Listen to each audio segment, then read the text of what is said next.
Today, Indonesia stands at a pivotal point in its demographic journey. A nation of over 270 million people, still vibrant with the energy of a demographic bonus, 69% of our citizens are in their most productive years. But time moves fast. By 2035, over 14% of Indonesia's population will be aged 60 and above. By 2045, that number could surpass 63 million people, 1 in every 5 Indonesians. This demographic shift brings with it a complex web of challenges. Healthcare systems under pressure, evolving labor markets, strained social protection, and infrastructure that must now adapt to an aging nation. But within these challenges lies an immense opportunity. A chance to build a resilient, inclusive society. A moment to spark innovation through the silver economy. A thriving ecosystem that empowers, serves, and integrates the elderly into every aspect of our lives.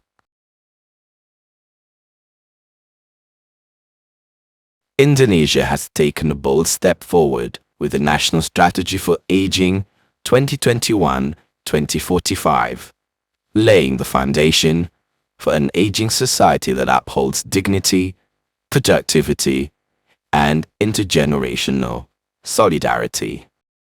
Other nations have shown us the way.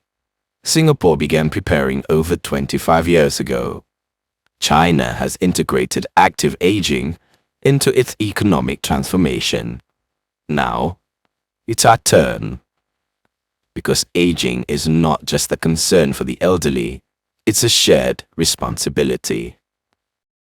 The youth of today are the architects of tomorrow's care, the drivers of tomorrow's innovation. That is why the Big Idea Forum, in partnership with DBS Foundation, presents Impact Beyond Dialogue 2025, a high-level platform to reimagine the future, to unlock cross-sector collaboration, and to discover breakthrough solutions for an aging Indonesia. The DBS Foundation is dedicated to creating impact beyond banking, borders, and generations by uplifting vulnerable communities across Asia. Its mission is to empower those in need to navigate life's uncertainties, fostering greater social and financial resilience to make their everyday better and their future brighter. The foundation focuses on empowering aging societies to live with dignity, purpose, and joy at every stage of life, while addressing key issues such as health and nutrition, connectedness and mental wellness, multi-generational workforce participation, and financial resilience and digital literacy. Let us future-proof Indonesia, not with fear, but with bold ideas. Let us build systems, products, and policies that ensure no one is left behind. Let us lead the region in aging readiness. Let us make aging not a burden, but a breakthrough.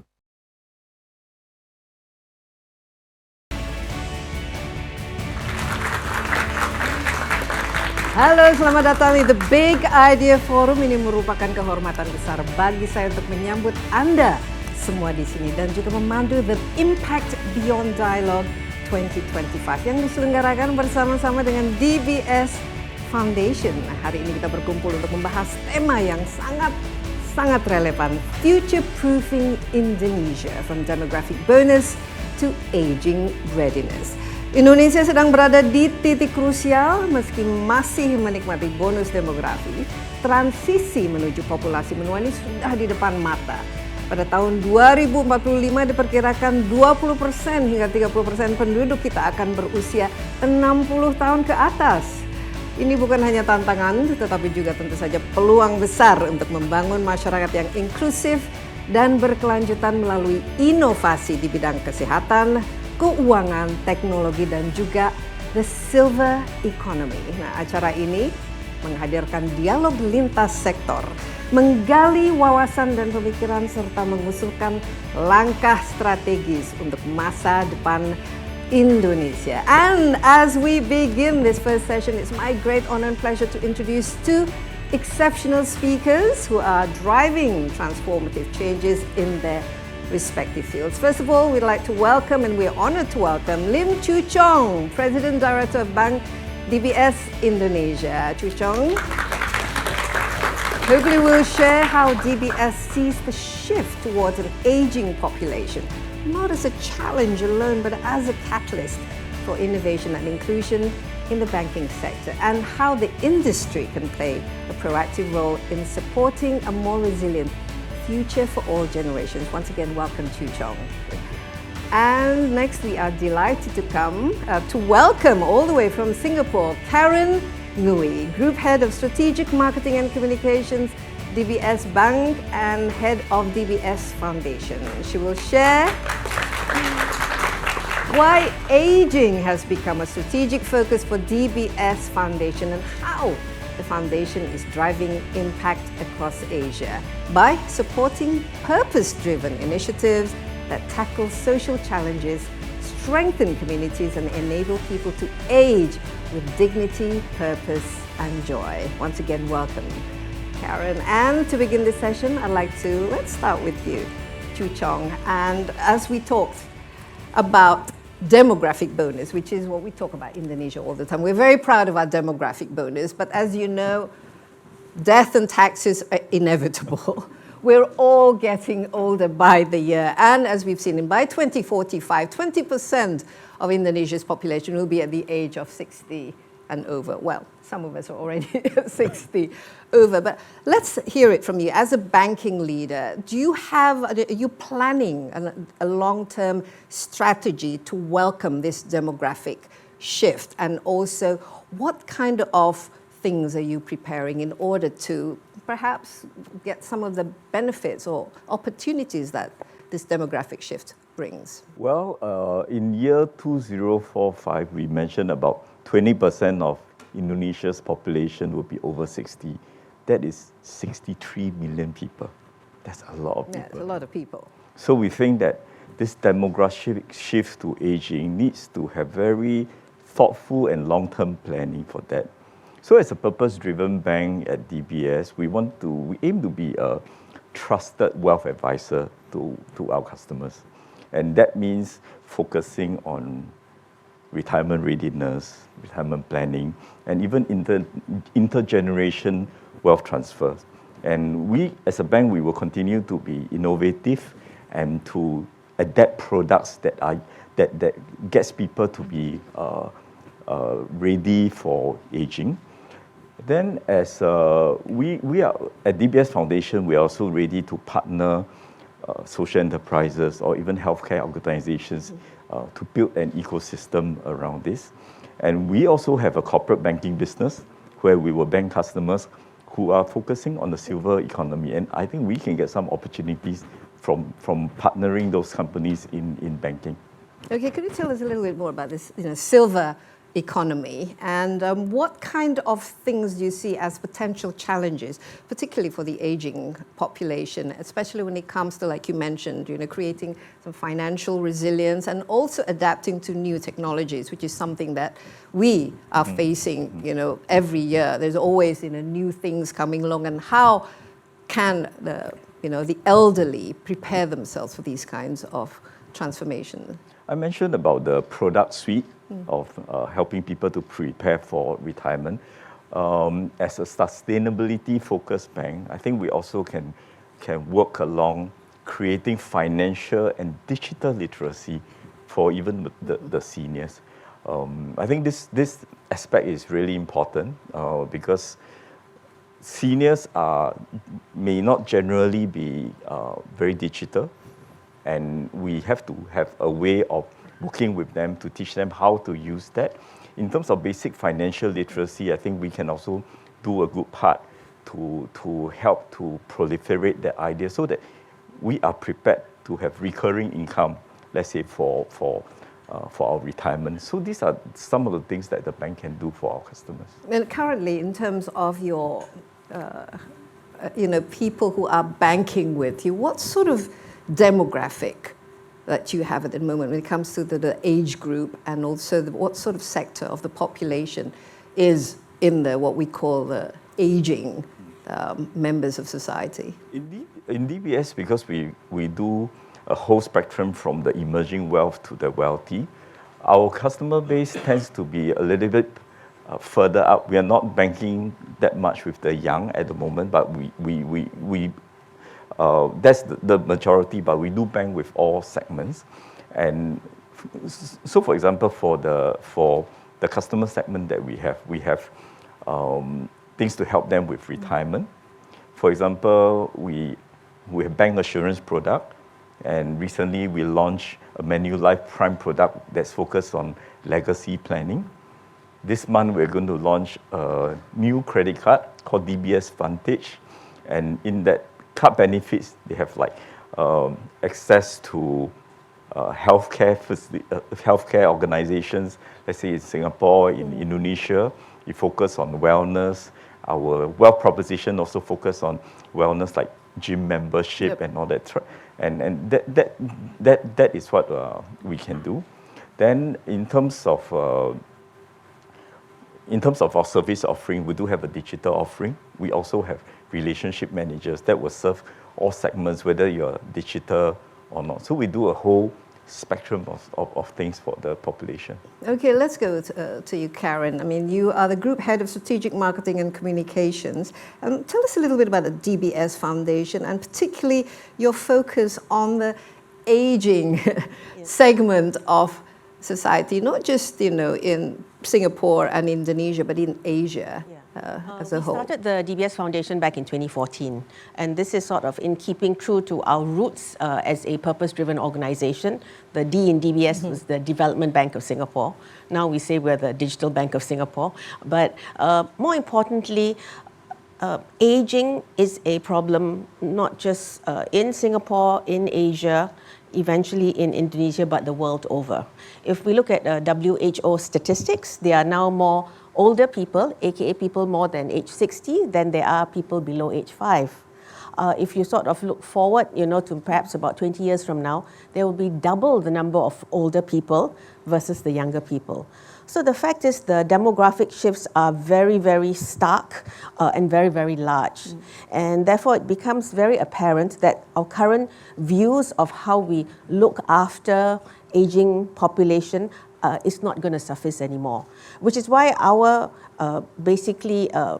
premise is it's not just looking at the aging demographic per se, it's looking at aging societies, because there'll be more older people, there'll be less younger people, so collectively societies are aging. Yep. So with that in mind, we think that we therefore need to kind of, if you will, spark a paradigm shift, not aged people, but aging societies.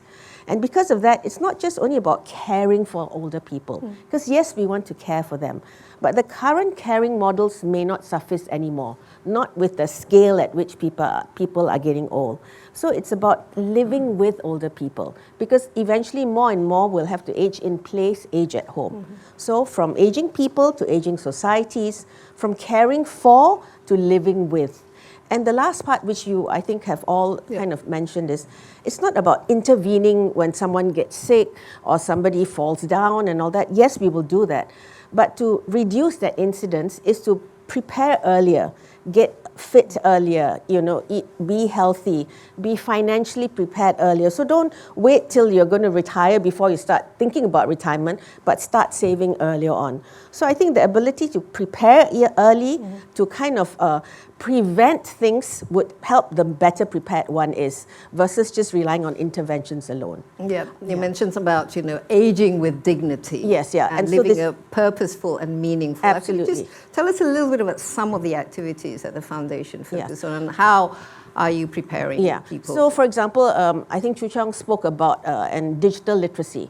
So in Singapore, we partnered the Singapore government, to kind of actually with our DBS volunteers and with also people from the Singapore government to actually train elders as to how to use the phone, how to actually, during COVID, order food, order transport, how to do digital banking. Because today, if you're not digitally literate, it's very hard to get by in society. So far we've trained 150,000 people.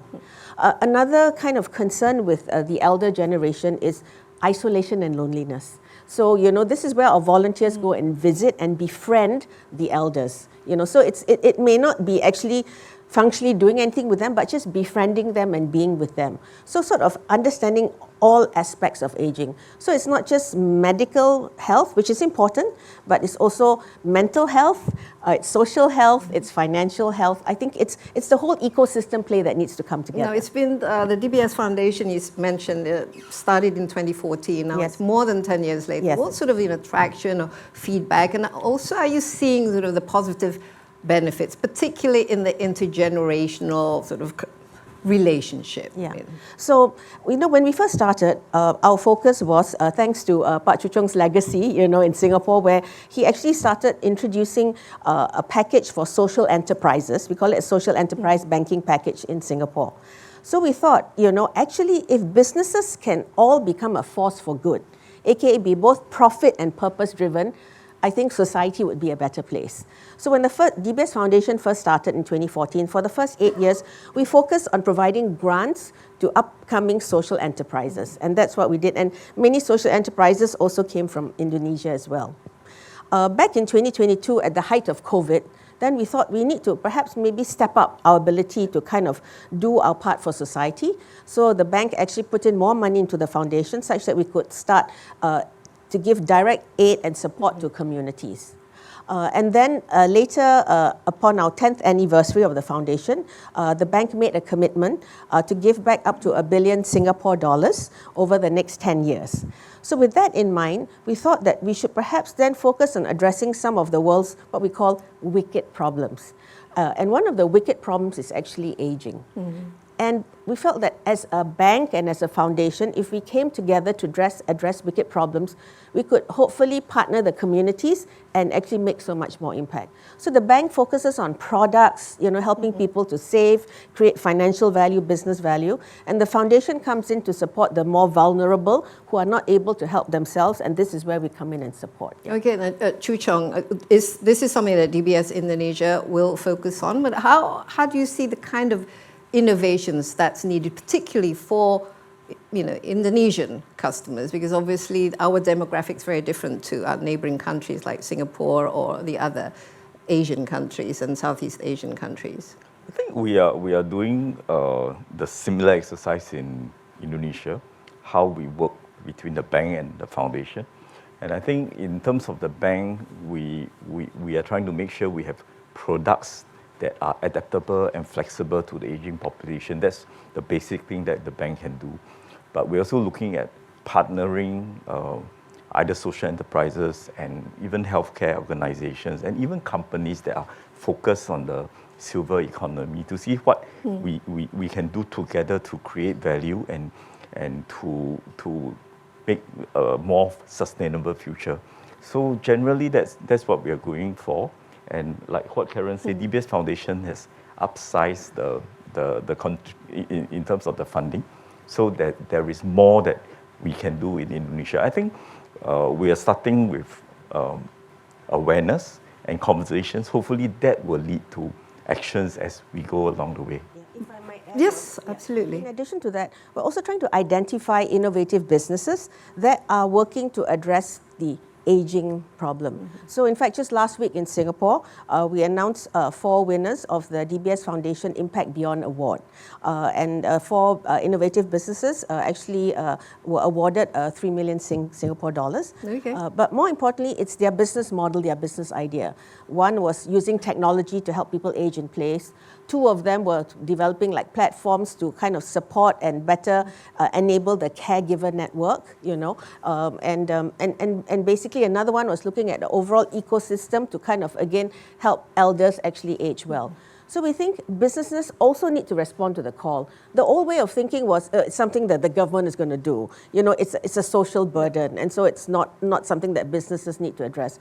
But I think increasingly it's a all of society challenge, and it's all of society kind of responsibility that we have to develop, identify, galvanize, you know, actually this movement towards actually helping to not just think about aging as a problem and, you know, and a deficit. Well, it's actually, inevitable. I mean, yes. we all get old. Yes, but it's also what we see now is that people are taking much more, Exactly. greater care of themselves. Yeah. In which case, 10, 20 years from now, I mean, what we consider as old now may not seem as old. How do you incorporate sort of the more experienced senior members of our society as part of the productive workforce? I mean, is this something that Completely. you're planning for? Yes, so we're looking at things like micro jobs, or even the concept of retirement is also a bit of getting increasingly passé. Because in the past, you would work to a certain age and then stop.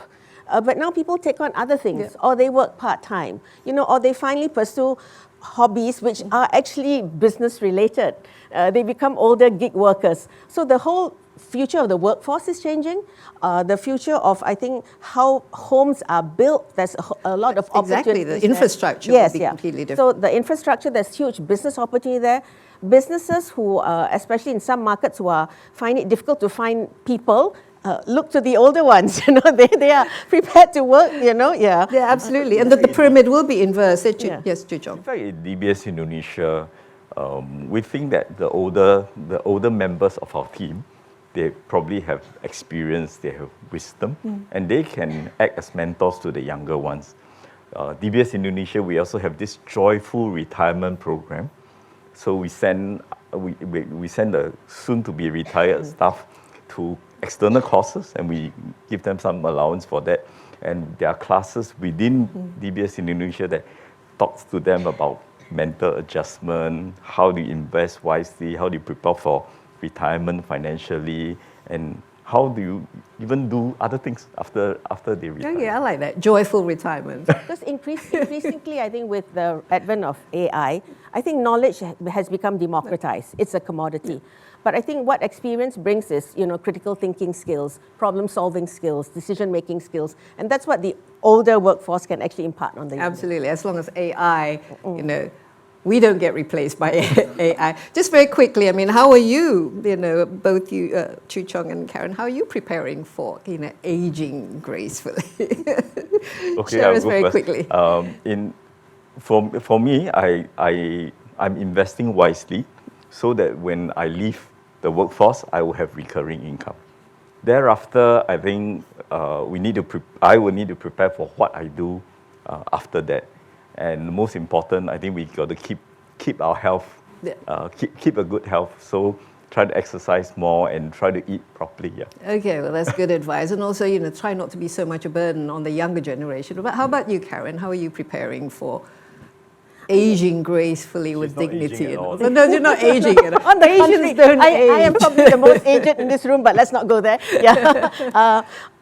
I think one of the big pluses of COVID was it enabled me to build and rebuild a lot of strong community networks. And I think, you know, as we age, I think the ability to have a close circle of friends, like-minded, you know, who share like-minded interests and hobbies is great, you know. So I think strengthening my social networks, staying fit, you know, I run quite regularly, yeah. And people are quite surprised, like, you mean at your age, you're still running marathons, so it's like, why not? Yeah, yeah. You just did one. Yeah. Yeah. This is certainly, Yeah. you know, something that So we I all think, aspire it's- to. Yeah. So I think healthy body, healthy mind. I just wish people and societies would not always look at aged or aging people as something with what you cannot do. I think they should look at aging and aged people as what you can do. Absolutely. Yeah. Actually, age is just a number. At the Yes. end of the day, it's not how old you are, it's how old you feel, Yes, right? yes. I mean, you can be young and not fit. You can be, you know, old and yet you can still run the marathon. Once again, big hands, please, for Karen and Chu Chong. Thank you for your insights, and also these are some of very, you know, important recommendations. Financial resilience, you know, healthy mind, healthy body, and of course, communities. Friends are very important so that you don't associate aging with loneliness. Yes. So once again, thank you, Chu Chong and Karen, for such an insightful and thought-provoking discussion. Your perspectives that certainly have provided a compelling vision on how the financial sector also can serve as a catalyst for transformative change. And ladies and gentlemen, we will now take a short break before proceeding to the next session, which will feature an outstanding panel from diverse sectors. So stay with us at the Big Idea Forum.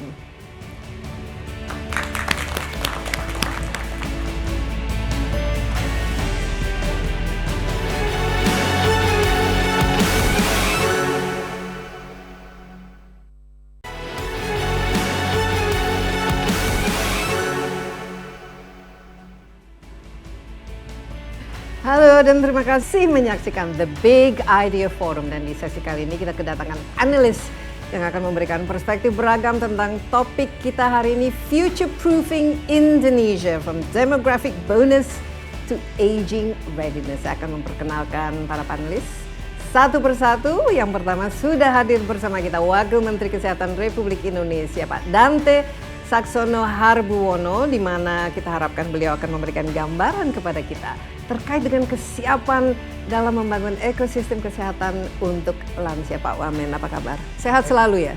Baik Mbak Desi, Ini sehat. Insya Allah mungkin sehat terus. harus sehat loh. Mungkin di antara nih kabinet ya, di pemerintahan ini paling sehat karena pelari maraton. Bayangkan, luar biasa. Tepuk tangan untuk Pak Wamen kita. A real role model when it comes to keeping fit. Kemudian ada Direktur Utama dari PT Bluebird Tbk, Pak Adrianto Joko Sutono, atau yang biasa kita panggil Pak Andre. Beliau akan berbagi pandangan mengenai bagaimana sektor transportasi khususnya dapat mendorong terbentuknya infrastruktur mobilitas yang inklusif, yang tak hanya ramah bagi kaum muda, tapi juga bagi lansia dan penumpang difabel. Selamat datang Pak Andre. Ikut maraton juga? Rencananya Agustus ini Sydney Marathon. Rencananya, tepuk tangan, tapi kelihatannya fit sekali.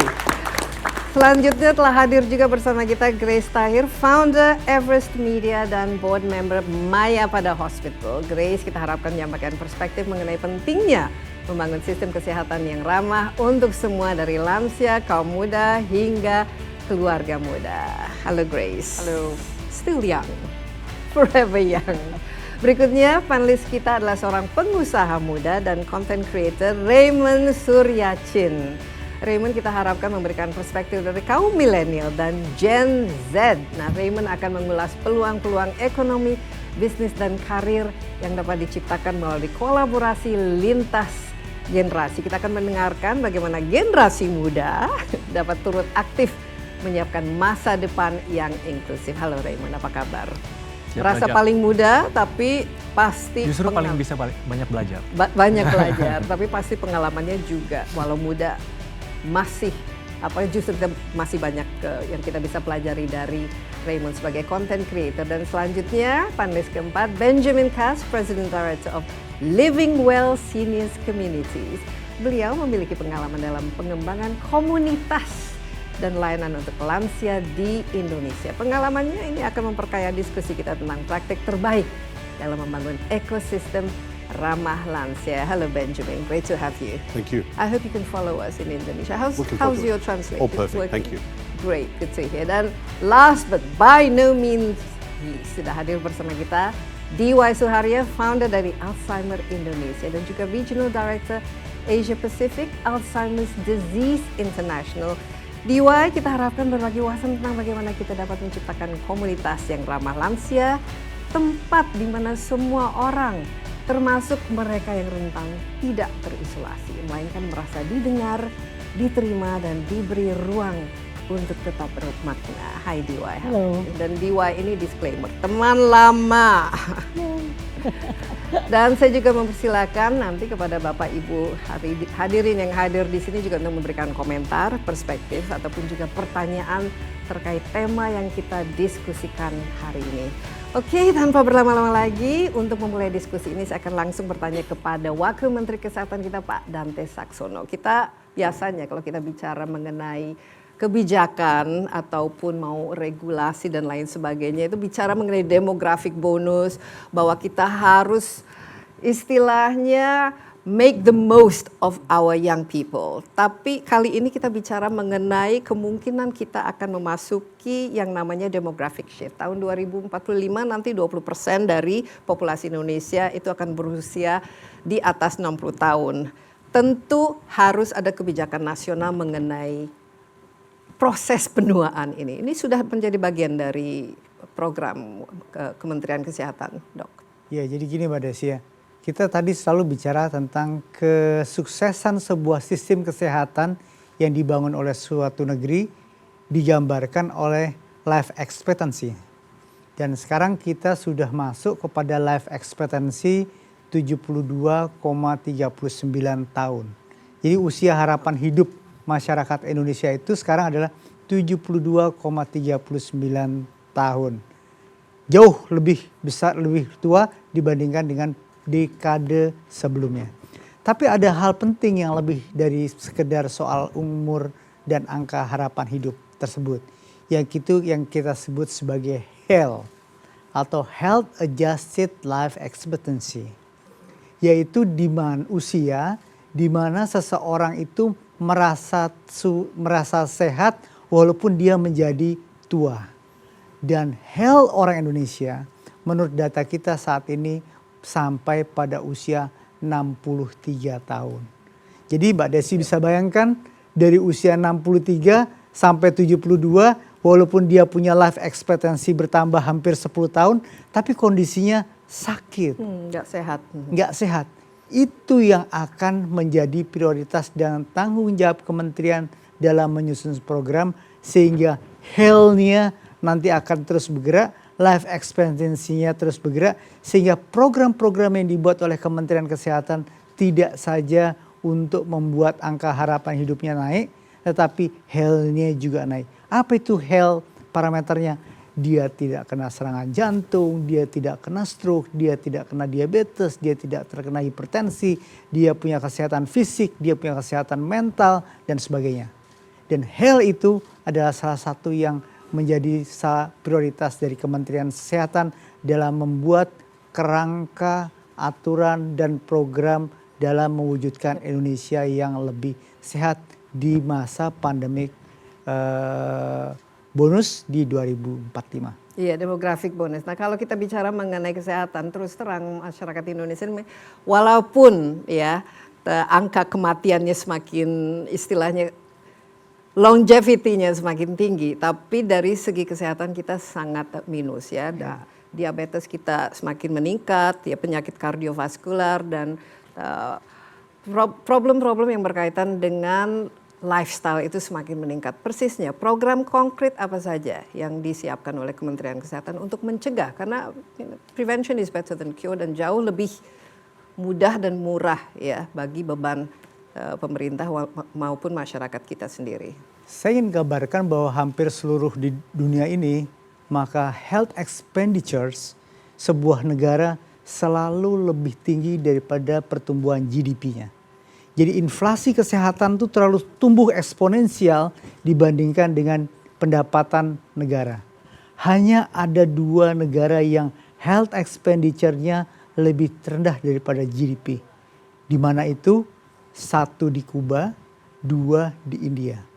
Kenapa mereka bisa begitu? Karena mereka menerapkan tadi yang Mbak Desi bilang prevention. Dan apa konkretnya yang kita lakukan untuk membuat life expectancy makin tinggi, orang health-nya makin tinggi, dan usaha-usaha konkret. Misalnya posyandu. Dulu waktu bonus demografi kita itu bentuknya piramid di mana usia anak-anak itu lebih tinggi, maka posyandu itu dibuat untuk membuat penimbangan balita, untuk edukasi gizi yang baik dan sebagainya. Tapi sekarang kita rubah posyandu itu karena bonus demografiknya sudah mulai berubah menjadi posga atau pos kesehatan keluarga. Di mana kegiatan posyandu tersebut tidak saja untuk bayi-bayi tetapi juga untuk lansia. Jadi kalau Mbak Desi datang ke daerah sangat-sangat terpencil itu ada posyandu, itu yang datang banyak tuh lansia-lansia. Ditensi, dicek gula darahnya, dilakukan pertanyaan kuesioner untuk Alzheimer dan sebagainya. Itu kegiatan konkret yang kita sudah lakukan. Di samping itu, akses untuk orang tua seperti pembiayaan kesehatan dibuat mudah karena sudah ada PBI, mereka dapat bantuan langsung. Kemudian akses transportasi juga kita buat permudah, dan yang paling penting adalah kita coba kenalkan pola berobat ini dengan telemedicine. Jadi beberapa tempat daerah terpencil, telemedicine menjadi salah satu yang kita lakukan secara konkret untuk orang tua. Dr. Dante, jadi posyandu lansia ini sudah bisa ditemukan di seluruh daerah dari Sabang sampai Sudah di Merauke? seluruh Sabang sampai Merauke, sekarang kita Sudah. ubah menjadi posga, pos kesehatan keluarga. Baik, nah di sini kan kita banyak ke teman-teman dari swasta ya, istilahnya pemerintah tentu saja tidak bisa bekerja sendiri dong untuk menciptakan ekosistem ini. Apa yang diharapkan dari peran dari swasta untuk membantu menciptakan ekosistem? Saya punya lansia ini? teman-teman dari berbagai macam aktivis swasta yang mulai bergerak dan interest di bidang kesehatan. Salah satu di antara mereka membangun pola-pola seperti posga itu sebagai tindak lanjut dan CSR buat perusahaan mereka. Dan itu inilah yang kita harapkan. Jadi sebenarnya dengan melakukan kegiatan di posyandu untuk keluarga, terutama untuk lansia, sebetulnya yang kita ingin harapkan adalah mari kita bekerja dengan hati, karena kita ingat orang tua kita. Bagaimana kita ingat orang tua kita, disitulah kita melakukan kegiatan baik yang tidak, karena kegiatan ini tidak mungkin eksklusif Kementerian Kesehatan, tetapi kita dorong inklusif, peran serta masyarakat termasuk sektor swasta untuk melakukan kegiatan-kegiatan ini. Iya, mungkin dari ini Grace sebagai founder Everest Media dan juga board member dari Mayapada ini bagaimana kira-kira apa saja infrastruktur yang diperlukan untuk menciptakan ekosistem khusus untuk menunjang ya lansia ini? Well, in general sebetulnya kalau kita bicara menunjang lansia itu kan berhubungan bukan pasti lansia doang. Kita katakan preventif juga, berarti harus memajukan akses kesehatan tuh dari awal banget. So the only thing right now that we can do yang very konkret adalah apa? Membangun sebanyak mungkin rumah sakit, terutama di kota-kota mungkin lebih kecil ya. Mayapada sih obviously kita ingin terus expand in terms of providing the place itself, even as far as Nusantara kita bangun di sana. At the same time juga terus tadi saya setuju dengan Pak Wamen ya bahwa preventif itu sangat penting sekali, right? So how can we actually improve? Tapi in a comprehensive way in every single center that we have. Saya kasih contoh begini deh, mungkin Mbak Desi teman-teman sih pernah mengalami. Saya barusan ini kerabat saya, keluarga saya, dia datang untuk satu urusan, contohnya pankreas. Dicek pankreasnya nggak masalah, tetapi ternyata kidney dia bermasalah. And she's already lansia by the way ya. And lansia dan dia punya kidney bermasalah karena ada autoimmune yang sudah terjadi 15 years ago, but nobody knew about this, right? So a lot of times lansia itu pada datang rumah sakit itu mereka tuh ternyata banyak sekali hal-hal yang berkaitan dengan satu gejala doang saja. So for example in our hospital kita ada center for geriatric doang saja. Di sana jadinya when you come, you only have to come to one center, nggak perlu harus keliling nanti nyari kardiovaskularnya, onkologinya dan lain sebagainya. You just go to one center because kita mau make mereka sangat efisien dan nyaman. That's a very key thing for us. So we work with all the specialists to have this ecosystem happening. And this model sangat terjadi banget di Singapura, di India, it works very well. Tapi di Indonesia masih sangat segmented sekali. I think maybe you know Mbak Desi bahwa dokter di sini, unfortunately to say, sangat, well this is my patient, don't touch my patient, right, that kind of thing. So this is the kind of understanding, a kind of knowledge yang kita harus terus tanamkan kepada dokter-dokter kita untuk membantu our pasien terutama yang lansia-lansia ini sih. Iya, khusus mengenai prevention is better than cure, berarti kan ada edukasi juga kan bagi para, jangan sampai kita harus masuk rumah sakit ya. Yes. Biasanya kalau masuk rumah sakit itu sudah, kalau kanker udah stadium selanjutnya dan mahal dan lain sebagainya. Yes. Jadi bagaimana apalagi dalam menunjang ya, sekarang kan kalau tidak salah kan Kementerian Kesehatan memberikan medical check up gratis on your birthday dan lain sebagainya ya. Apa yang bisa dilakukan khususnya oleh swasta untuk ini ekosistemnya itu bukan mulai dari lansianya tapi dari keluarganya itu sendiri. Well, first of all untuk lansia kita kerjasama juga sekarang dengan senior homes dan juga community yang untuk lansia tersebut. Contohnya kita pengen mereka tetap aktif. So we have contohnya senam bareng lah dengan orang-orang lansia.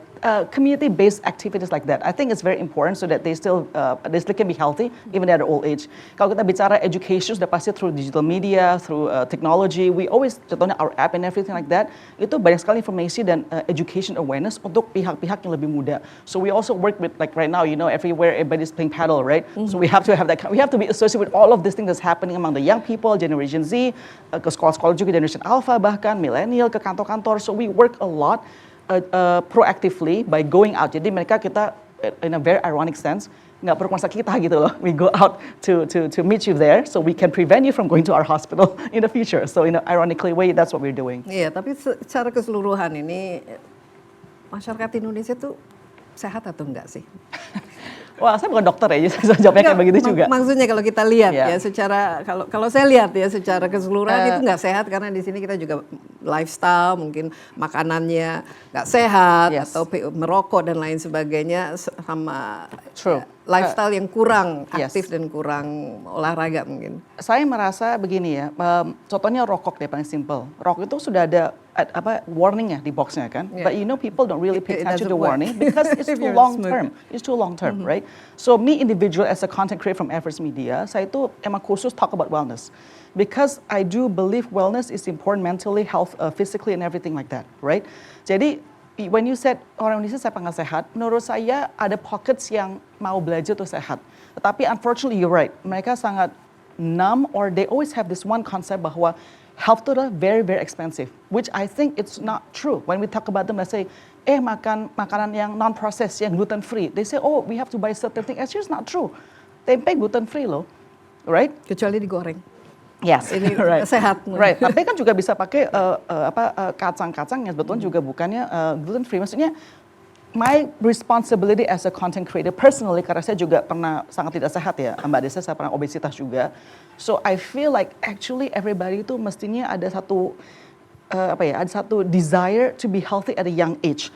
Jangan sampai pas saya umur lebih tua itu sudah terlambat, Mbak Desi katakan sekali. Jadi it's so important for me to be responsible citizen to personally to tell this news to as many people as possible through my platforms that have given to me. Tapi jadi ada pengalaman yang membuat Grace Yes. tiba-tiba saya harus berubah. Yes, Kalau enggak, I had high blood pressure. tapi I have idealnya uric kan acid. tidak harus seperti itu. Tidak harus, tapi kan ya udah, maksudnya life is like that. Tapi maksud saya, like they can see when I changed was already 40 years old something. They can see, if Grace can change, yang dari kecil sampai umur 40 tahun lebih itu nggak pernah kurus, tapi always gemuk dan punya masalah, then somebody else can do it. I'm at this age where I'm starting to be more active, health-wise and also sports and all of those things. So I'm trying to inspire people that it's not too late. Kamu jangan terus bilang kamu terlalu tua dan terlalu ini dan terlalu ini. There's a lot of excuses, you know what I mean? It's not too late. It's Until never it's too late. It's never too late, exactly. Pak Andre, gimana? How do you keep healthy? Bagaimana menjaga kesehatan? Kebijakan kesehatan saya maksudnya. Kebijakan pada diri sendiri. Karena kita bicara mengenai kesehatan, kita mulai dari diri sendiri. What are your good habits? Exercise every 6 o'clock in the morning, run, swim, or cycling. So it is 3 sports that I do every morning. Ini kenapa? Karena Gantian. Karena awareness atau apakah ada sejarah Backflash sebelumnya? itu dulu saya ya as a young kid very active. And then masuk ke kuliah, masuk ke kerja, merasa tidak menyempatkan waktu buat olahraga. Jadi pada saat saya sadar itu saya berubah lagi. Jadi mereactivate bahwa exercise itu penting. Dan kebetulan ketemu olahraga yang bisa dilakukan bergantian setiap hari. Jadi I don't have to choose a rest day, what they call for a marathoner kan, mungkin ya. Tapi jadi itu menjadi habit sih. Tapi is the process of aging, is this something that you feel, you're conscious of dan memang harus kita memikirkan istilahnya? Kadang-kadang kan orang sibuk bekerja and then one day you fall sick and then suddenly you think, oh, what does it all mean, Iya, personally itu menjadi suatu pemikiran juga ya. Tadi salah satu life expectancy itu berapa di Indonesia dan saya orang Indonesia. Jadi melihat, oke, saya average, below average atau above average. So why don't we positively impacting the average to go up gitu kan ya. So I think there is some thinking juga on that side. Tapi melihat keluarga juga, orang tua juga sudah juga orang tua saya kebetulan bapak saya very aktif juga. Dan melihat mereka cukup sehat gitu ya sampai dengan sekarang walaupun dulunya perokok gitu. Sekarang udah nggak merokok lagi kan? Sekarang udah nggak. Jadi dulu bapak saya juga begitu, lalu ya akhirnya saya juga tergerak gitu bahwa saya ngelihat ada contoh juga di orang tua. Nah, apakah dalam proses ini merupakan suatu harus dijadikan kebijakan yang penting khususnya di Indonesia dan apakah swasta bisa membantu pemerintah ya dalam menerapkan kebijakan-kebijakan yang akhirnya jauh lebih inklusif ya terhadap mereka yang semakin tua. Kita ini yang semakin lama semakin tua. Kalau kebijakan-kebijakan Pak Wamen nanti yang bicara kali ya. Tapi kalau saya dan di Bluebird ya, terutama karena kita perusahaan mobilitas, salah satu yang kita fokuskan kan apa yang mempengaruhi kesehatan. Makanya 2019 kita mulai canangkan belajar bagaimana mengoperasikan EV yang tanpa emisi contohnya. Itu hubungannya juga ke sana tuh. Iya, karena mengurangi polusi kan. Karena mengurangi emisi gas buang kendaraan. Itu satu yang kita canangkan. Tetapi Bluebird secara company itu kebetulan karena co-foundernya juga para dokter. Jadi bapak saya, om saya juga dokter. Kita sejak tahun 98 juga mempunyai klinik. Nah disitulah kita mendrive driver, pengemudi dan employee kita untuk secara rutin melakukan cek kesehatan secara gratis. Karena bukan hanya dokter umum, kita juga punya fasilitas dokter spesialis, mulai dokter anak, dokter obgyn, internis, dokter jantung dan sebagainya. Nah dari situ kita melihat data-data dan tahu nih kalau profesi pengemudi itu paling banyak sakitnya apa, jenisnya apa dan lain-lain. Apa-apa saja Sehingga kita contohnya? mengencourage karena hidupnya di jalan seringkali kurang minum air contohnya. Jadi kita mendrive bagaimana mereka minum air yang cukup setiap hari. Ya kita bahkan kita siapkan tempat refillnya, kita encourage mereka menggunakan non one time use plastik. Jadi kita encourage juga mereka bisa refill langsung di galon yang kita siapkan dan sebagainya. Itu yang pertama. Kedua juga mereka kurang gerak karena berjam-jam di kemacetan kota-kota besar ya. Jadi terutama ya kalau nganter nggak mungkin berdiri kan, pasti Duduk. mengendarai dalam kondisi duduk. Dan katanya Jadi dia sitting juga, is as bad as smoking. Kalau terlalu banyak duduk kan sangat tidak sehat iya, juga kan ya Andre. iya. Nah itu kan kegiatan yang menahun dilakukan berjam-jam setiap hari. Jadi kita juga lakukan analisa sampai ke sana.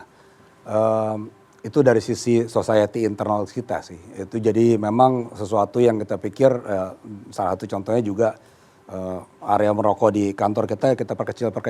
Kebetulan ada Perda nomor 5. Sekalian kita ketok. Dulu kan bebas di mana-mana, sekarang kita batasin gitu. Dan itu berhasil. Berhasil. Kita harus implementasi dalam situ karena itu membuat habits juga di luar kan. Jadi di dalam semua cabang kita tuh hanya tempat tertentu boleh merokok. Kita canangkan lagi perda dan lain-lain, tapi it's not about the perda. Kita ajarkan ke mereka bahwa it's not healthy, let's ya jadi tempat tertentu supaya semua bisa ngeliat lah di situ. Iya. Dan makin lama makin sedikit mudah-mudahan gitu yang di situ. Sekarang ada berapa ini jumlah pengemudinya atau partnernya ataupun karyawan yang di bawah PT Bluebird sendiri? Total lebih dari 30.000 ya sekarang. Dan ini kira-kira usianya itu seperti apa? Masih di X dan millennial ya Masih, kebanyakan. ya. Gen Z mulai baru masuk, banyak juga di manajemen juga mulai masuk, tapi di sisi pengemudi juga baru mulai masuk ya. Tapi mereka sudah mulai tertarik untuk menjaga kesehatan atau mungkin ini sesuatu yang wah nggak perlu dipikirin sekarang, yang penting sekarang itu adalah kerja keras gitu. Kalau kita lihat datanya, generasi yang lebih muda lebih sensitif terhadap awareness. Justru lebih sensitif. Iya. Tapi memang masalah edukasi itu didorong dengan tadi. Apakah kita siapkan ekosistem juga untuk mendukung kegiatan-kegiatan yang lebih sehat contohnya.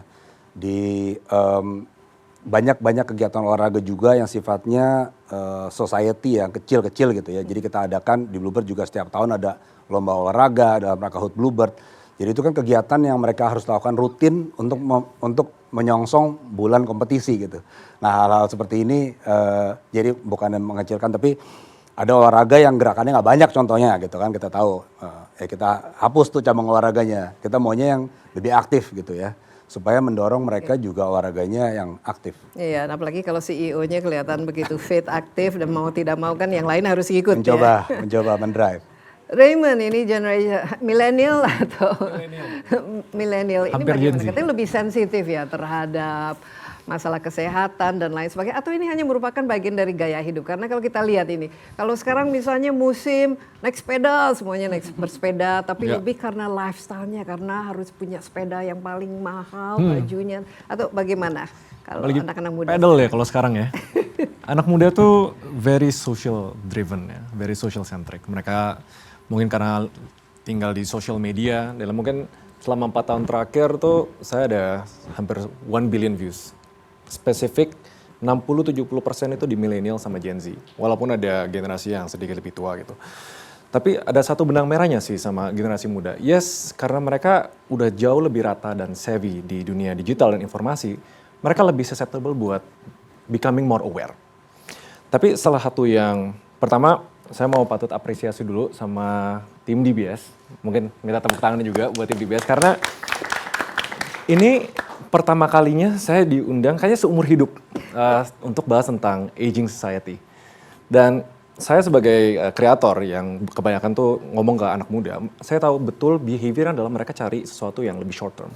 Kalau kita ngomong hal yang preventif, they are aware about preventive measures.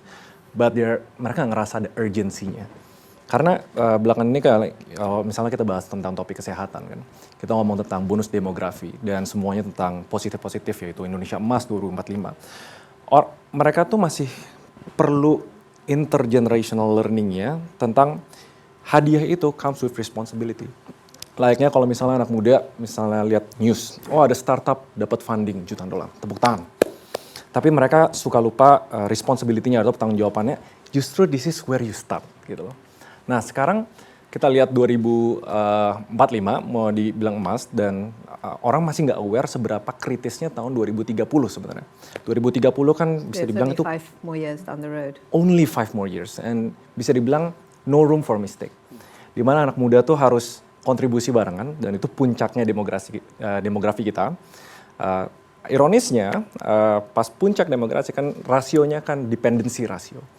Pas kita ngomong dependency rasio itu karena artinya ada generasi yang depending on other people, bisa dibilang tanda kutip beban. Tapi mereka nggak ngerasa ada urgensinya bahwa aging society ini perlu diperhatiin sekarang, dan nggak bisa cuma 5 tahun atau 10 tahun head. Negara-negara lain udah 20 tahun, 30 tahun perhatiannya. Yang mereka relate sekarang adalah anak muda, bahasanya tuh sandwich generation. Yep. Ya, mereka ngerasain. Dengan adanya fenomena yang sangat amat penting, yang horizonnya panjang, tapi terlalu fokus ke short term, yaitu kuratif, dan susah untuk fokus ke preventif. Jadi kayaknya memang effort dan dialog kayak gini antara lintas generasi, saya udah ngomong dari 2 tahun lalu, bahwa pentingnya dialog lintas generasi untuk build the urgency, bukan sekedar awareness, karena awareness menciptakan informasi, tapi urgency create action. Nah itu semoga anak muda, ya saya lihatnya harus bisa long term. Okay. Can I ask you, what do young people think about the older generation? Kalau kita misalnya dulu kan orang tua itu kita harus hormati, mereka jauh lebih bijak dan apalagi kita kan the Asian society, we have a natural respect for the elderly. Tapi sekarang ini bagaimana? Trennya itu bagaimana? Oh, do you see them mungkin as a burden? I have to, kita sandwich generation. Yeah. Saya harus bantu dari segi financial, harus dari segi kesehatan dan lain sebagainya. How do you see the old? Sayangnya tuh sekarang ada gap. I think there's a gap between the youth, the young generation, sama the older generation. Ya mereka ngelihat bahwa apa yang bisa diambil dari masing-masing orang aja gitu, transactional gitu. Karena sebagai anak muda yang persepsinya dibangun dari the information that they consume in social media, dan sandwich generation is a real thing lah. Mereka ngelihat as is, which is generasi yang tua atau generasi yang muda itu sebagai tanda kutip beban.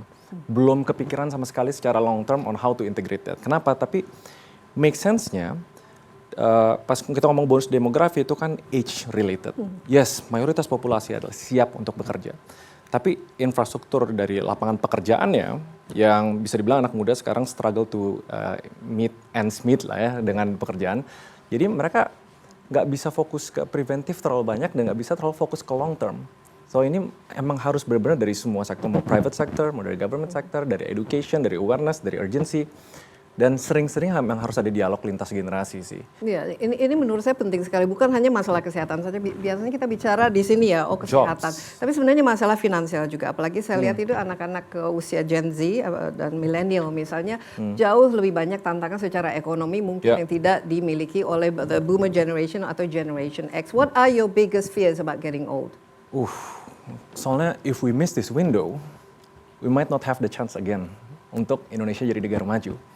In the urgency untuk 2030 both dari private sector sama dari government sector untuk ciptain lapangan pekerjaan gitu. Sebenarnya kan pilarnya 3 ya. Kalau kita ngomong tentang kesejahteraan, kalau saya pakai bahasa bodoh, kesehatan, pendidikan, dan pekerjaan gitu. Tapi kalau kita ngomong produktivitas, di mana finance jadi driving factornya untuk mereka lebih aware tentang kesehatan. Oke deh, jangan terlalu makan gorengan. Oke deh, kurangin merokok. Ternyata relates a lot to finance gitu loh. Kalau misalnya tema gedenya dari COVID adalah kesehatan, kayaknya sekarang menuju ke 2030 pekerjaan sih. How setiap 1% perkembangan ekonomi kita sekarang itu inelastis. Nggak apple to apple sama terciptanya lapangan pekerjaan. My biggest worry, dan I think I represent a lot of youth, produktif nih, tapi nggak bisa mewadahi produktivitasnya. Apakah ada lapangan pekerjaan yang bisa menyerap mereka? Baru bisa fokus ke yang lainnya yang long term gitu. Ya, apa yang Raymond lakukan untuk mempersiapkan diri to embrace your older self? I am, for the most part, bersyukur privileged enough to be literate. Sebagai generasi milenial di perbatasan digital, I am digital literate, dan karena my work revolves around financial sector, I am financial literate. Jadi udah bisa berpikir long term gitu. Dan kebanyakan orang yang bisa berpikir long term itu karena mereka punya buffer. They have a room untuk mikirin yang the wants, not just the needs. Sedangkan kalau kita ngomong tentang mayoritas orang itu masih mikirin the needs dulu nih gitu. Tadi kalau misalnya itu udah terpenuhi dan hopefully sekarang social media udah marak ya, mereka bisa fokus ke wants yang baru kepikiran oke, let's think about long term gitu. And my perspective sekarang kalau dari jobs ya, informal sector itu terpaksa tercipta, lahir lebih banyak secara pekerjaan gitu loh. Tapi saya, my part of the society adalah ngebantu anak muda berpikir entrepreneurial. Karena kalau misalnya kita create businesses dan lain-lain, kita create jobs juga yang bisa motivate other people dan lain-lain. Pas finance-nya udah terpenuhi baru, oke, pekerjaan kayaknya bisa di-revisit lagi, oke, pendidikan di-revisit, parents dan jadi kayak ruang buat kolaborasi bukan untuk cuma tanggung jawab beban doang gitu. Ini menarik ya, antara wants and needs. Tapi sekarang itu antara wants sama needs ini kita berubah ya, karena wants kita itu menjadi needs. Misalnya kita tidak bisa hidup tanpa teknologi. It's no longer a want, it's a need.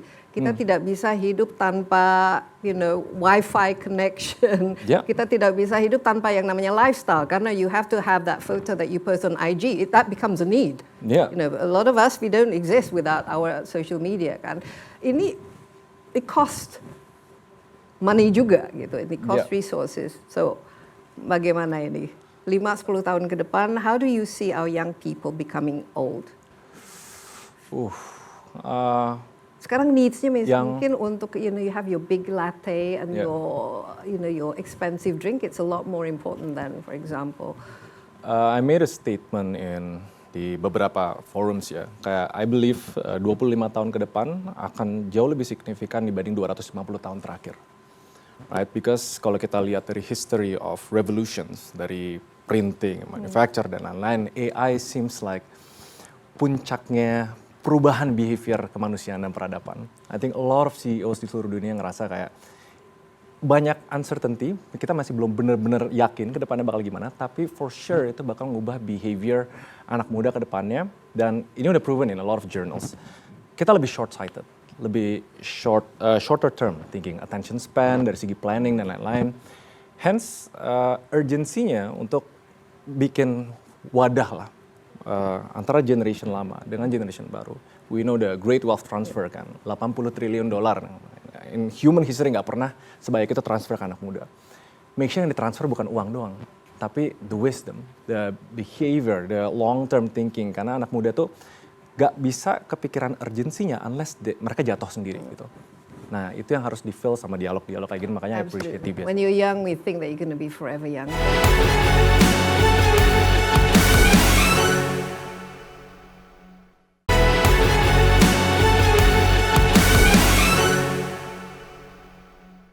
Benjamin, co-founded CINES Living Association Indonesia. Let's talk about from the other end of the spectrum. What is CINES Living? What should it be about, and how can we live? The first step is to have that honest discussion.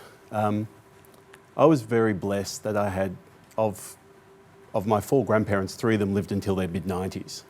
And I only realised that was significant when I moved to Indonesia 13 years ago, because it's not such an unusual thing back in Australia. I think the first thing we have to do here is have an honest discussion about what it is to age. And it is simply not normal to spend 10 or 15 years after retirement seated watching the television all day, or supported by untrained, unskilled pembantu. And this is the honesty we have to have in this discussion. Because even seniors who are living under the same roof as their children and grandchildren, which is something here in Indonesia I think we like to cloak ourselves with and feel like we are good children, good carers, good supporters. The truth is the majority of us subcontract out our care to untrained, unskilled pembantu for 2 juta, 3 juta per month. And that's the honesty we have to first And that's have. not a good thing. It's not a good thing. It's not good for the carers because, as I said, through no fault of their own, they're untrained, they're unskilled, but it's not a stimulating environment. And I appreciate the words which keep coming up in this panel today, words like community, integration. You cannot be a community-minded person who's integrated in your community if you're seated all day long inside a home. And through no fault of a lot of families, Jakarta is obviously a very tough city. We have a whoosh, but we don't have footpaths. We can't have our elderly going beyond their front door in most parts of this country. So how do we expect them to be getting fit, to becoming active, to be meeting up with friends, if they cannot even in the physical sense get there in the absence of things as simple as a footpath? But the real thing is just changing that mindset. Yes, we are underfunded. I know, Bu Grace, you spoke about gerontology, and Mayapada's moved towards gerontology as a specialty. I think we have something like 14 or 15 gerontologists in Indonesia to support a country of 275 million. Unfortunately, in Australia, by way of comparison, we have 1,000 to support 30 million people. So yes, we are underskilled here. Yes, we are underfunded here. By way of comparison, Singapore has just released their plan for 1 billion ringgit to support ageing community centres, senior nursing homes and greater allowances for seniors. Singapore has announced $100 million for 200 aged care centres across that tiny island. 200. Well, we have 4 in Jakarta, and one of them I operate, and the 5th one is coming online being built by us also. But this is a tiny amount to support what is the older generation. Because I think a lot of it comes down to that expectation of what it is to become old. And it is not, as I said, normal to be seated, waiting for our time to go upstairs and spend 10 or 15 years as an unproductive citizen of this country.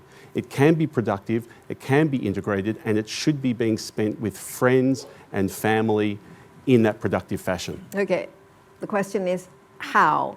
How should we live out the last, the thing is, if we live till the 90s, I'm curious, how did your grandparents, your parents, spend the last, how many years of their lives? Which is the terrifying aspect about all this, isn't it? That we look to longevity as a bonus, and may I suggest that if it's trapped away in a home for the last 10 or 15 years of your life, that's hardly a bonus. It's quite terrifying.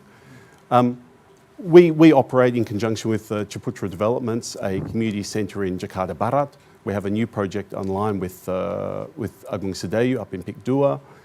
The purpose of those, yes, they're senior community centres, there's also seniors residential, but the real aim of them is to getting people together. Having people wake up tomorrow morning with a sense of purpose. And I know earlier from our friends at DBS, we spoke about micro businesses, micro employment, having a purpose to wake up every single day versus the monotony of your children leaving to go to work. Again, if we're honest, your grandchildren going to school, if we're honest, but you then spending the rest of your working day with a pembantu. There is a much, much better way, and that involves engagement with your local community, that involves having strong friend networks, and that engages also being a part-time consultant, having that work engagement, being a mentor, instead of simply being seated for those last few years of life. But it's still in some kind of, I'm just trying to think, is this some kind of a home environment as well? Because obviously you do have to have your carers, just in case, you have health issues and so on and so forth, and the kind of activities that have to be, whether it's facilitated or supervised. What is the best environment for people to... So when a lot of our members join us for our clubhouse, Citra Premier Premium Seniors Club, and a lot of them join us. Often they come in wheelchairs. We often will, as part of the health check, ask what's wrong physically with them, and they'll say nothing. The typically be a daughter or pembantu will answer, well, they're old, that's why they're in a wheelchair. So there's no better way to ensure someone falls or has muscle waste than to place them into a wheelchair. Again, it's changing that mindset. That simply because someone is old, they're not sick. Once you hit 65, you're not sick. And it's critical to have that mental and physical engagement. Get people out of the house, get people out with friends. So in the case of our clubhouse, they're having all-day activities, whether it's singing, whether it's eating well, whether it's exercise, whether it's field trips. But the main thing is to get people out of their homes and remain active. Okay, getting to an age when you're old and yet you're no longer productive, finance is an issue. How do you sort of future-proof aging when it comes to not just health? I mean, obviously the financial aspect. And that's yeah. When we have sort of an increasingly aging society, like we do, for example, in Japan, the silver economy, or we have in Singapore or in Hong Kong, Yes. for example. How do we ensure that there is this ecosystem that does not, aging is not an exorbitant exercise? And unfortunately, the kind of products which we undertake here in Indonesia unfortunately appeal to one particular demographic of a middle-upper demographic. Wow. It is in the absence of any government support of any kind. It therefore requires we seek a demographic which can unfortunately pay for it. And that is something which is unfortunate because there's a vast majority of people out there who do not have financial access to the kind of services which we can offer. But I think it goes down to points made earlier about financial literacy. It goes to points about saving early. However, the government does need to step up. The government does need to be a co-contributor to these kind of facilities to ensure that they're available for all Indonesians, not just small particular segments. Okay, what are some of the policy recommendations would you? Well, some of them don't actually require a lot of money. So we have, for example, laws here in Indonesia around, I think, like Fasus Fasum, providing public facilities in private buildings. Why can't they be repurposed for seniors community places? Why can't some of those smart initiatives be applied, and including engagement with groups like ASLI, Association of Seniors Living Indonesia? The experts are here, and there's no lack of motivation or care for this subject. But my recommendation would be that urgent roundtable, and I don't use the word urgent flippantly either, but this is urgent. Because in your introduction, you spoke about the demographic bonus, and Indonesian government officials often talking about that bonus. This could potentially be a nightmare for this country. Yep. This could potentially be a nightmare for this country unless action is taken now. But the good news is the experts are there. There's a private sector which recognises it, which is there to push it along. But we do need that assistance of government. Yeah, and I think what you're doing is good, but it should not be exclusive to those who can Indeed. afford it. You have plans to actually expand it so that the ordinary sort of Indonesian can actually Well, our enjoy plans at the community. moment, unfortunately, are contained within a particular demographic of middle upper in the absence of government support. But there are opportunities for kelurahan to be repurposed, private sector buildings to be repurposed, government buildings, which we have no shortage of here in Jakarta, to be repurposed, to provide these contact centres for seniors that they can meet and gather, create friendships, and have a healthier lifestyle. Okay, now DY, founder of Alzheimer Indonesia, and I know one of your interests is because you had to care for aging parents, care for a mother who had Alzheimer's. Just tell us a little bit, some of the challenges and what are the needs, because as you get old, it comes with all sorts of different health problems, and dementia is something that perhaps not really, readily spoken about, but it's a reality as we are aging at a much older age. What are your thoughts and how should these issues be addressed? So in 2013, I established Alzheimer's Indonesia with a bunch of friends, multidisciplinary team of colleagues and all that. And my mom was diagnosed with dementia, but 20 years before that, she's already showing symptoms of dementia, but nobody knows about that. So knowledge is power. I appreciate the government with Cek Kesehatan Gratis, and I think there is a room for community, and we build a community. We build a community with two target audience, people with dementia and caregivers, informal caregivers that needs to be trained. And that training could help other families. So we created care navigators.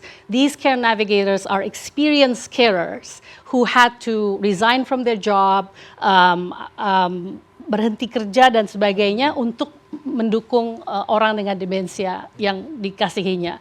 Tapi juga ada target audience orang tua, 60 tahun agar tidak lonely, isolated dan sebagainya. Like you said, when you're older later, what kind of job exists? Dan sekarang ada wacana 70 tahun untuk pensiun.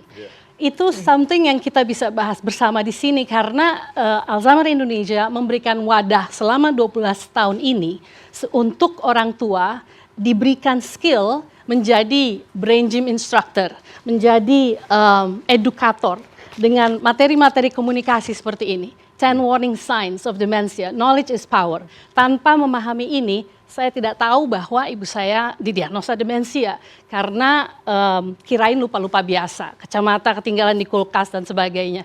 Tapi setelah dia banyak marah dan sebagainya, sudah mengganggu well-being. Dari konteks global, karena saya juga membantu 20 negara di Asia Pasifik, the world already prepare 2021-2030 UN Decade Healthy Aging. Fokus di ageism, bagaimana perspektif kita memahami tentang usia tua, fokus di creating age-friendly society, environment. Yang berarti komunitas bergerak di situ. Yang ketiga, integrated healthcare system.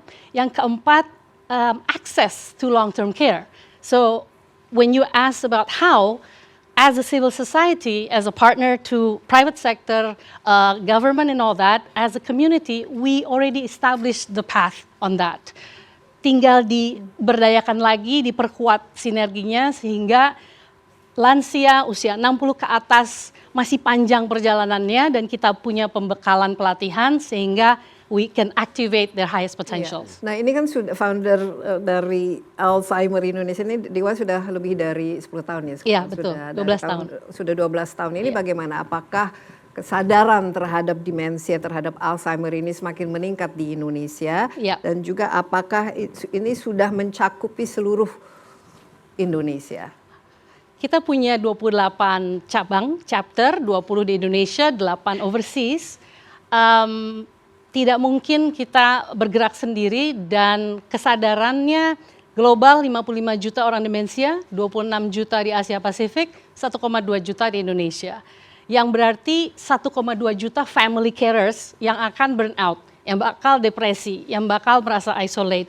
So the answer is no, belum siap. Sehingga kita mau bekerja sama dengan semua pihak, sehingga intergenerational initiative bisa terjadi, sandwich generation bisa dibantu, agar mereka bisa terbekali dengan knowledge and skills dalam menavigasi this journey of caring. Apa kira-kira kebijakan yang diperlukan? Kebijakan sudah ada dari tulisan Stranas, Strategi Nasional yang belum ada evaluasi dan implementasinya. Konkretnya bagaimana? Bagaimana mengukur level happiness di komunitas tertentu dari berbagai gerakan. Jadi harus lebih naik lagi levelnya instead of hanya memproduksi berbagai policy tersebut. This is a good opportunity. Terima kasih DBS sudah memberikan wadah kepada kita dan CNN Indonesia karena like you said, this is the first time we're having this conversation together. Ya, dari segi penyakitnya itu sendiri bagaimana secara ini ya penanganan di Indonesia? Apakah ada dokter-dokter di Indonesia juga mulai aware bahwa ini ternyata ini Alzheimer dan begini-begini penanganannya karena biasanya ini kan penyakit yang memang beda ya dengan demensia, beda dengan kita kalau sudah makin tua suka lupa. Iya. Dari dulu saja saya sudah pelupa gitu. Tapi ini kan penyakit yang memang bisa menimbulkan tantangan yang berat bagi keluarganya. Betul. Sistem kesehatan masuk ke komponen Global Dementia Action Plan yaitu diagnosis, treatment and care. Masih banyak ya PR-nya Pak Dante ya. Untuk diagnosa, treatment dan care melibatkan banyak ahli, organisasi profesi, psikiatri, geriatri, neurologi, fisioterapi, okupasi terapi, dan berbagai disiplin lainnya. Dan geriatri kurang dari 100 misalnya untuk 280 juta penduduk. Jadi masih banyak pembekalan pelatihan untuk diagnosis, treatment, and care masih perlu dilakukan. Okay, just very quickly, ketika DY waktu itu menjadi carer ya? Yes, 10 tahun. Mother. What was it like? Apa tantangan yang terberat dan bagaimana tantangan yang merawatnya? Tantangan yang terberat adalah I felt I was alone. Jadi dibuatlah komunitas support group, caregivers meeting untuk menjangkau berbagai caregivers lainnya. Jadi kunjungan ke dokter 5 menit, lalu ada obat, lalu bagaimana yang lain, that's why membentuk sendiri komunitas support group ini. Juga menjadi pertukaran informasi, referensi dan sebagainya. So it's the power of community. I believe in the power of community. Ya, jadi harus ada ya ekosistem. Mungkin Pak Wamen setelah mendengarkan ya dari perspektif dari berbagai pihak ini, apa yang kita bisa pelajari dan bagaimana menciptakan semacam roadmap towards a healthy aging of Indonesia. Saya selalu percaya bahwa ada 3 hal milestone history in human being. Yang pertama adalah diciptakannya bom atom. Yang kedua diciptakannya dan ditemukannya genetic code. Dan yang ketiga adalah binary code, yaitu yang membuat kita kenal dengan sistem komputasi atau komputer. Pada awalnya sistem komputasi itu digunakan untuk menghitung saja. Tapi terus berkembang, Arthur McCarthy tahun 1956 menemukan artificial intelligence, di mana big data yang begitu besar dapat diolah secara supervised, unsupervised, semi-supervised, and reinforcement learning. Jadi kita sekarang melakukan yang namanya cek kesehatan gratis. Cek kesehatan gratis tidak hanya menilai kesehatan secara fisik, tetapi juga mental. Ada pertanyaan tentang mental skill tentang kesehatan ini. Ya. Dari 280 juta penduduk di Indonesia, there is a big data, large big data we can evaluate in the future for the futures. Dan itu nggak bisa diolah dengan manual, tetapi secara komputasi kita butuh artificial intelligence untuk memetakan bagaimana sih sebenarnya proses aging itu terjadi dengan pola yang ada sekarang ini. Di cek kesehatan gratis yang digunakan untuk anak-anak muda sekarang, itu akan menjadi perspektif untuk melihat usia lansia beberapa tahun yang akan datang. Kita bisa memetakan, oh ini bakal jadi, ini prediabetes, bakal jadi diabetes di kemudian hari. Oh ini ada kelainan kolesterol tinggi, ini bakal jadi stroke di kemudian hari. Dan seterusnya. Dan ini butuh machine learning, ini butuh artificial intelligence, ini butuh kolaboratif yang tidak bisa dikerjakan oleh satu bidang keilmuan kedokteran saja. Tetapi juga butuh keilmuan komputasi, butuh keilmuan sosial, butuh keilmuan finansial yang tadi mensupport orang tua dan sebagainya. Jadi big data dari cek pemeriksaan kesehatan gratis is not just only talking about the disease, is not only about the healthy, but is talking about many things in the future di bidang kesehatan, terutama kesehatan orang tua.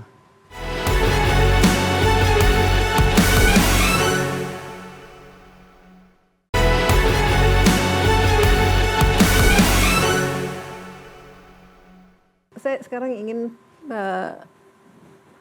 berpaling kepada audiens di sini. Luar biasa ya diskusi kita. Mungkin ada yang ingin bertanya, silakan berdiri, perkenalkan diri Anda, kepada siapa pertanyaan ingin ditunjukkan. Terima kasih. Nama saya Ansia dari UNDP Indonesia. Kami baru launching bersama Pak Wamen juga research tentang untuk digital transformation, siapa yang paling left behind itu memang elderly. Jadi ini relevan. Tapi mungkin lebih ke apa yang sudah disampaikan, ada reflection sedikit. Tadi memang banyak diskusinya tentang kesehatan. Tapi untuk kehidupan yang nyaman dan sustainable dan sebagainya oleh elderly memang jauh lebih luas dari sekedar kesehatan ya. Kalau kita belajar dari, dan tadi Pak Benjamin sebetulnya sudah menyatakan beberapa, itu kalau kita belajar dari Blue Zone Project gitu, Blue Zone Project, dan ini sangat relevan dengan Singapura karena Singapura itu dinyatakan sebagai daerah Blue Zone 2 yang menerjemahkan policy-nya ke policy instrument. Nanti saya kasih contoh sedikit, tapi hal-hal yang berhubungan dengan makan sehat, physical movement, the importance of spirituality, importance of purpose of life, social interaction, itu sangat sama pentingnya dengan kesehatan ya. Misalnya untuk social isolation itu kan punya mortality risk yang sama dengan merokok 15 rokok satu hari. Jadi tadi kita juga dengar dari Ibu dari yang pertama berbicara tentang ekosistem, sesuatu yang komprehensif. Tentu saja kita sudah dengar dari private sector, tapi karena ada Pak Wamen di sini mungkin kita kesempatan untuk menyatakan bahwa penting sekali untuk menerjemahkan, pertama mengerti dulu gitu ya untuk Indonesia sebetulnya faktor-faktor apa saja. Karena ini yang kita belajar ini dari 5 wilayah, Pak Benjamin tahu ini saya rasa, blue zone di dunia, tapi yang di Indonesia faktor apa sih? Para elderly ini di mana mereka? Ngapain? Congregate dengan siapa? Untuk membangun suatu suatu policy instrumen yang seperti apa. Di Singapura misalnya penting untuk importance of family. Itu diterjemahkan dengan memberikan insentif untuk anak yang mau tinggal dekat dengan orang tua. Itu diberikan financial incentive. Ini penerjemahan policy-policy seperti ini menurut saya sangat-sangat penting. Kami di apartment building bikin grup pingpong karena itu penting untuk physical movement. Kemudian saya juga kebetulan mengajar digital untuk orang tua di Vihara. Tapi menurut saya yang ini khusus untuk Pak Wamen sebetulnya, kita penting untuk mengetahui faktor-faktor apa selain kesehatan yang membuat kehidupan elderly dalam hal ini. Baik. Dan orang yang take care of mereka bisa mendukung kehidupan mereka. Baik, Terima ini kasih. mengenai Blue Zone ini juga sangat-sangat menarik. Kalau kita lihat ada kantong-kantong Blue Zone ini, mereka memiliki kesamaan kenapa mereka bisa berhasil melalui proses penuaan yang sangat-sangat sehat. Mungkin ada beberapa lagi saya kumpulkan saja, mungkin pertanyaan atau komentar. Anybody else? Ya. Silakan.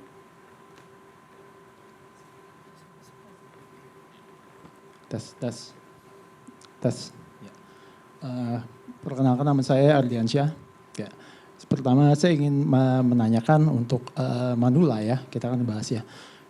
Pendapat kalian tentang manula yang belakangan ini mereka lebih memilih untuk berobat ke luar negeri dibanding di dalam negeri. Pertama itu. Kedua, saya ingin menanyakan juga kepada Pak Andre tadi, kalau berhubung Pak Andre ini bergerak di bidang mobilitas, ya, ada nggak training untuk sopir-sopir Bluebird itu untuk menghadapi manula itu SOP-nya seperti apa? Okay. Itu. Yang ketiga yang berkaitan dengan Alzheimer, tadi udah dibahas kan banyak kebijakan yang diperlukan kan ya. Ada nggak success story di negara apa yang bisa kita contoh? Udah, itu aja pertanyaan dari saya. Baik. Terima kasih. Mungkin Pak Wamen bisa menjawab dan nanti saya juga akan undang teman-teman di sini juga untuk menjawab yang relevan. Silakan. Ini blue zone di Indonesia ini sebenarnya kan red zone. Kita justru tidak sehat ya sebagian besar gaya hidup kita, tapi juga dari segi faktor lain. Tadi bukan saja kesehatan, tapi dari ekonominya dan juga dari menciptakan lapangan kerja dan kegiatan lainnya yang sifatnya positif ya terhadap proses penuaan yang full of dignity and meaningful. Kadang-kadang kita bicara mengenai penuaan ini dari artificial aspects. Tapi deeply kalau kita lihat lebih dalam lagi, kita punya keuntungan yang luar biasa.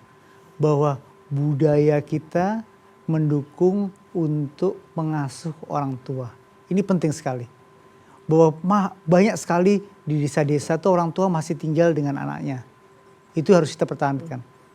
Tapi pergeseran ekonomi, pergeseran global, apalagi di kota besar, membuat kepedulian terhadap tinggal bersama orang tua yang tidak hanya menghidupi mereka secara finansial, tapi juga mengasuh mereka seperti mereka mengasuh kita ketika kecil, itu menjadi sangat penting.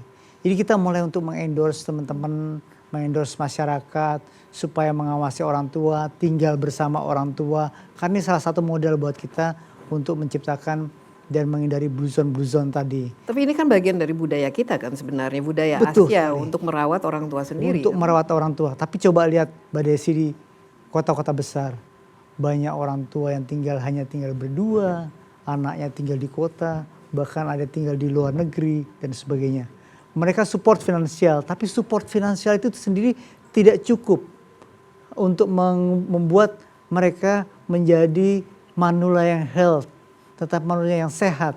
Tapi konsep untuk berinteraksi, mencegah Alzheimer, tidak hanya memberikan mereka uang, tapi berkomunikasi setiap hari, berinteraksi setiap hari, memberikan support setiap hari, memperhatikan setiap hari. Karena kalau dari sisi kesehatan, maaf saya bicara dari sisi kesehatan lagi, ada banyak penyakit yang tidak diketahui dan tidak ada keluhannya tiba-tiba muncul.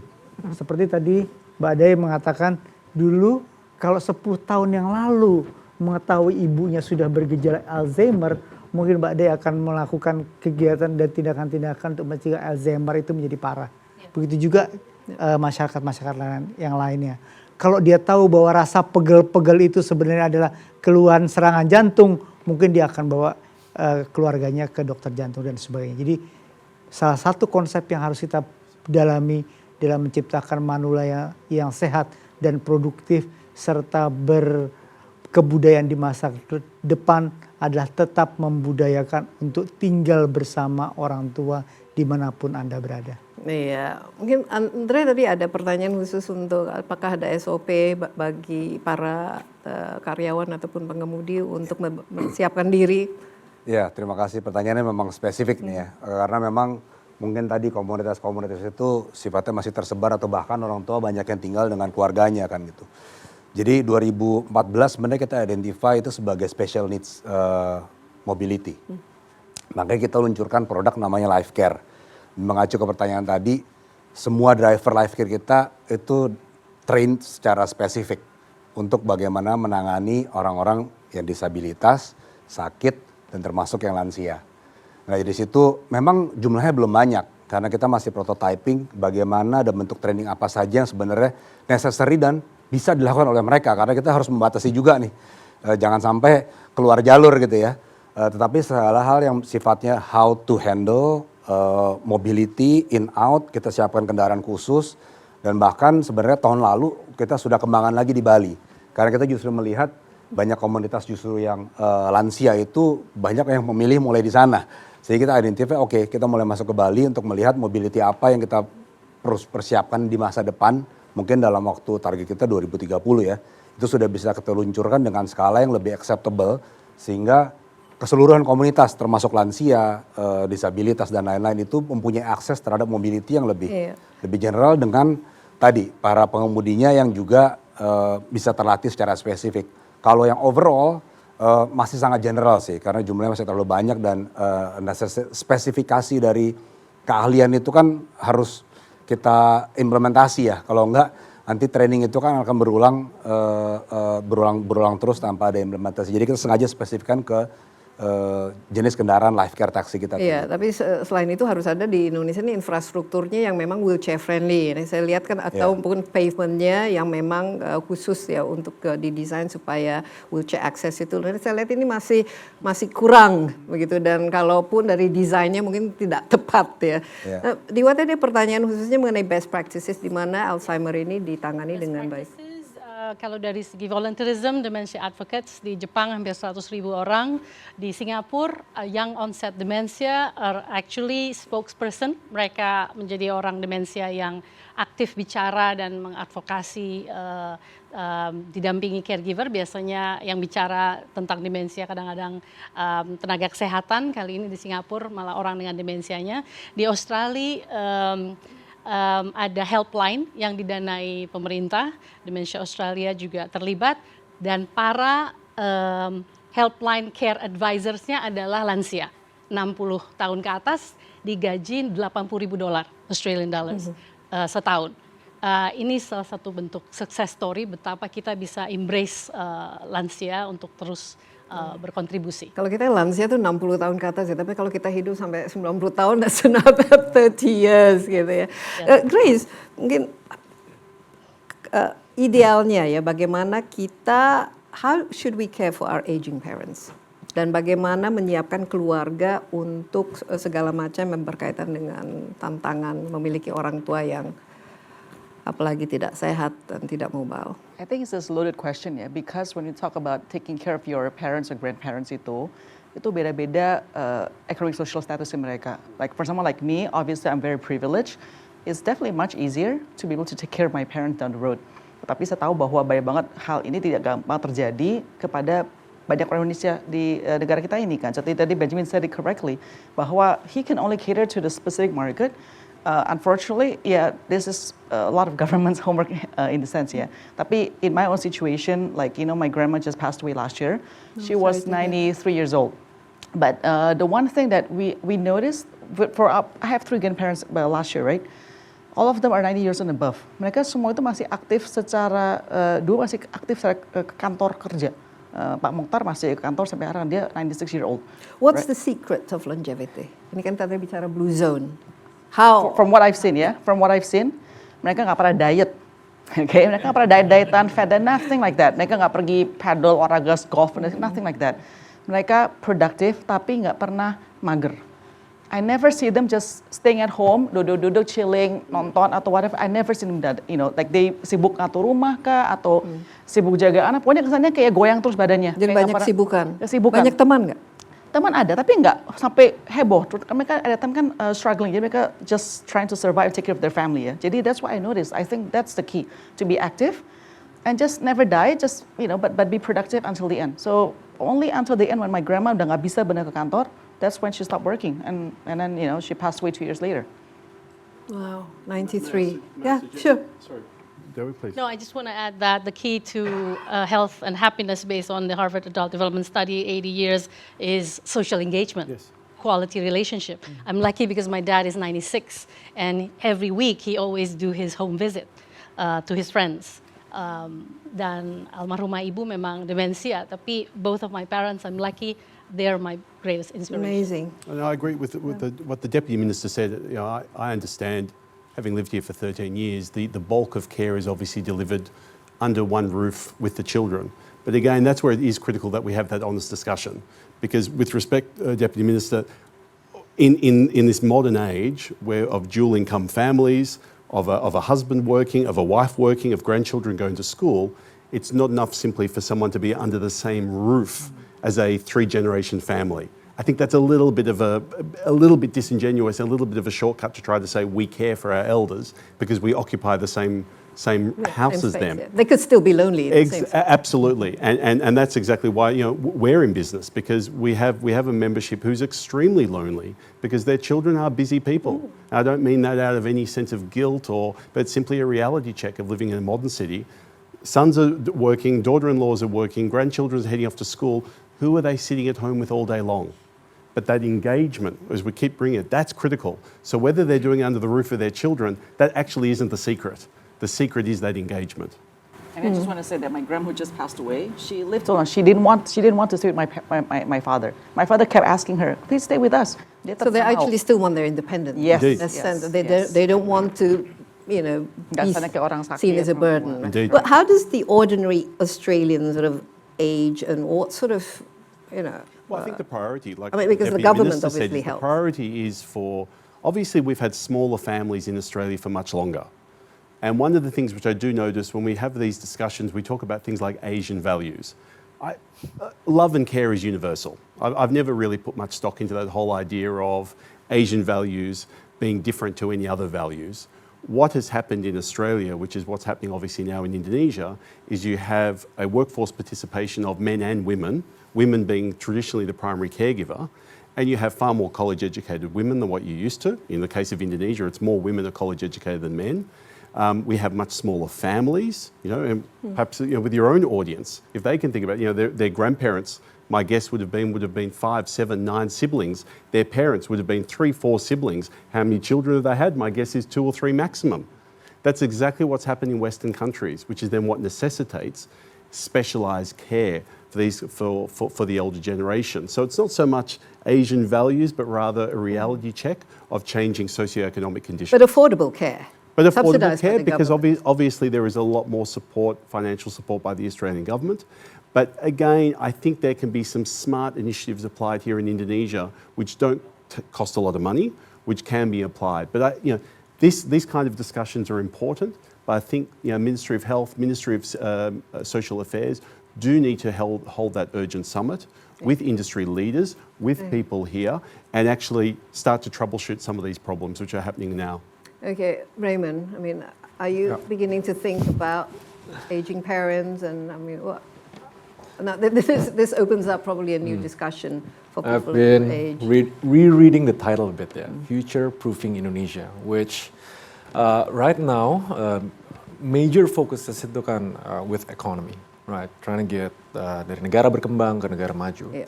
Then forgot about to discuss one maybe very important topic, which is one of the largest elephant in the room, which is money. And bisa dibilang a lot of these discussions would really change its perspective kalau misalnya all this elderly and aging society, they're actually planned well in terms of their financials, their money, and having their anak untuk start planning it for them gitu. Karena in the history of creating economy for specifically one society, you kind of need the push dari capitalism kan. Kayak when money and sustainability in the business model, terus kayak masyarakatnya ya pas udah tua misalnya udah plan well gitu. Jadi uangnya bisa berputar gitu loh. Selain satu angle di push maybe government initiative lah misalnya. Di beberapa negara lain ada semacam social enterprise fund specifically untuk aging societies di mana anak muda diajak untuk berkumpul bareng, yuk create innovation, we'll give grants, we'll give solution gitu. Soalnya problem with innovation and the rise of this ecosystem and business model itu emang harus dipush dari technological sector dan anak muda yang harus dorong, dan tapi mereka don't have number one the urgency to do so because one they might not feel there's any money to it for now, and secondly ini kayak chicken and egg, harus dipush sama siapa dulu gitu. So memang ini topik yang really interesting and not honestly maybe 99% of youth tuh nggak sadar seberapa importantnya this aging economy. Ya hopefully ya kita bisa lihat pas Indonesia Emas 2045 tuh nggak telat gitu loh. Tapi saya sebenarnya tertarik ini ide blue zone ini. Kalau saya lihat sekarang, the boomer generation they're okay. I mean karena the wealth is actually with the boomer generation, they can finance themselves. Ini justru ke anak-anak yang muda sekarang tapi akan tua dalam 20, 30, 40 tahun mendatang. Tapi dibesarkan dalam era yang namanya tuh social media, where the social interaction is very different. Jadi bagaimana dari segi mental health, kalau saya lihat ya sekarang justru yang paling banyak menjadi salah satu concern itu adalah mental health-nya. Anak-anak muda sekarang ini bagaimana sih? The barometer to gauge the mental health itu seperti apa, dan apakah mereka punya keinginan untuk misalnya ya itu taking care of the parents atau mungkin taking over some of their responsibilities, karena katanya mereka kan jauh lebih I don't know more the good news self-absorbed. I think representing youth ya, kita lumayan very informed to the point that being very informed also means overload of information. Who do you follow? Apa yang harus kita ikutin secara jangka panjang, and we're very social driven gitu loh. Jadi a lot of times kayak kalau kita mau bikin behavior yang sustainable, yang bikin orang stick to a lot of bertahun-tahun gitu. Ini buat masa depan kita gitu, preventive measures kan. It's always gonna be a collective effort sih. Jadi mereka tuh nggak boleh dilihat sebagai kayak one pool of generation yang ya udah different treatment gitu. Tapi a collective effort dari private sector, dari government, dari businesses, dari even financial products dan lain-lain. Jadi kayak we just need to sebenarnya layaknya kayak panel ini. This is a very important panel because intergenerational learning it's very underrated. It's gak banyak yang mau ngelakuin itu, and you can see sebenarnya ada gap. But the more we do it, the more kita lakuin this kind of panels, mereka bakal dapat wisdomnya from with age and wisdom. Itu mereka bisa lebih sustain one behavior for a longer time. Tapi sedihnya sekarang banyak event tuh even for youth, even for elderly, even for professionals gitu. Jadi we need to have more of this panel sebenarnya ke depannya. Oke, kita waktunya sudah hampir habis, tapi I will not allow you to leave without having, what would you like to see come out of this discussion? Dan kira-kira apa sih impact beyond dari diskusi seperti ini? Let's start with you, Grace. panel is good. I mean, of course we appreciate what DBS is doing CNN. Tapi every single time yang saya perhatiin ya, been to so many seminars and conferences, what is the next step-nya? I feel like, should we not just be talking and discussing about this? Tapi amongst us here, in everyone in this room, siapa yang sekarang benar-benar akan do something about it? You know, sorry, we just kind of numb ya to many conference seminars, talking, tapi tidak ada execution ya. So I think that's the one thing I really want to see from this. Okay. Maybe I will talk to Benjamin. I will talk to you as well, Pak, after this meeting. Andre? Ya, event-event seperti ini memang bagus. It's a good panelist discussion, starts triggering. But again, like Ibu Grace said, so what's next? I think from Bluebird, I think mobility is our sectors. So we have foreseen there will be needs on mobilities, either from elderly homes, hospital now. We're working with Mayapada Hospital, of course. We park our life cares taxi there. But what's beyond, right? Our public transports, yes, they're making, improvements on the pedestrians, on the access to the mass transports. But I don't think that's enough, right?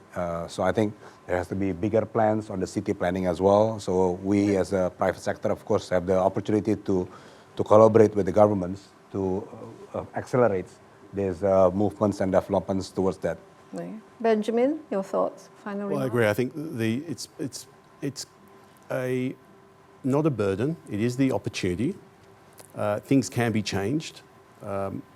We do still have that time. As long as there is that recognition within general society, by the private sector, by the government sector.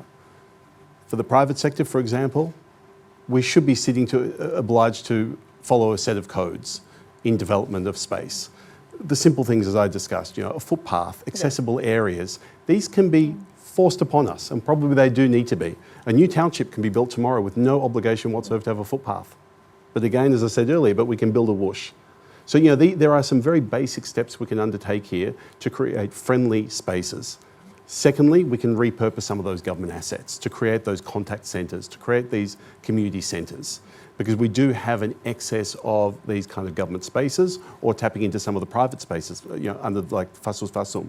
Thirdly, we do need to have that summit. We do need to have a summit spearheaded by government, Ministry of Health, Ministry of Social Affairs, bringing in various actors like some of the people here on this panel and in your audience to really troubleshoot this over the next few years. Because otherwise, yes, I do fear that potential could turn into a crisis very quickly.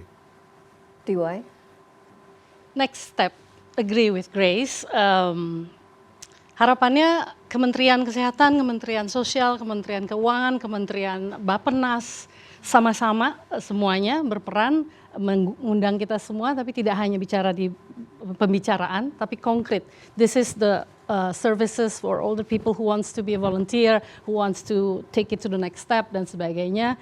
And aligning dengan tagline yang saya suka sekali, from a spark within, create an impact beyond, karena saya sekian dekade yang lalu punya tagline, activating highest potential. That's the key to this. Dan older people is not an object. Do not invite them as an object. They are actually equal and they want to be seen, heard, and understood.